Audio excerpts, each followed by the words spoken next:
है। और जो आज का मेरा टॉपिक है जिस पे मैं अब थोड़ी देर के लिए प्रेजेंट करूंगा वो टॉपिक ये है power of will power. Power of will power ये टॉपिक शायद अपने कंसेप्ट में शायद है या नहीं है, बट इस टॉपिक को प्रेजेंट करने का मेरा जो पर्पज ये है कि पढ़ने लिखने के बाद भी कई बंदे या कई बच्चे सफल नहीं हो पाते, तो इसके पीछे का जो कारण क्या है वो ये है कि उनके अंदर जो एक इच्छा शक्ति की जो कमी होती है वो होती है। तो कई अच्छे कोर्स करने के बाद भी जब बेरोजगार होते हैं हम, तो इसका मेन कारण ये है कि उन्होंने इतनी शिद्दत से उस फील्ड में उस क्षेत्र में मेहनत ही नहीं की जो उनको करनी चाहिए थी। ये जो टॉपिक है ये सभी के लिए अप्लाई होगा, चाहे वो किसी भी क्षेत्र से हो।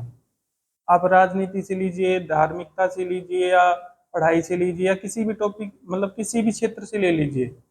जिन जिन भी मनुष्य के अंदर विल पावर की या इच्छा शक्ति की कमी होती है वो कहीं भी नहीं पहुंचते। तो मेरा कहने का आशय बस यही है कि किसी भी स्ट्रीम में पढ़ते हुए, कोई भी कर्म करते हुए, आपका एक क्लियर विजन होना चाहिए कि भी मेरे को ये काम कर देना है, इतने दिन के अंदर कर देना है, और मेरे को लाइफ के इस वाले पॉइंट पर जरूर पहुंचना है।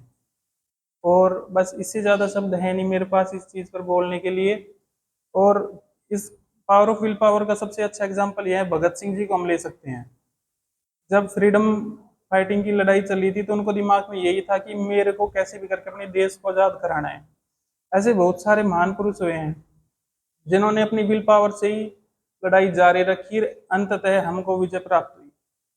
तो मैं ये कहना चाहूंगा कि सभी के लिए कि फोकस कीजिए अपनी लाइफ पर, अपने एम पर फोकस कीजिए, और उसी के लिए निरंतर लगे रहिए, चाहे धीरे धीरे लगे रहिए या कैसे भी कीजिए, अपने जो टारगेट्स है उनको अचीव कीजिए।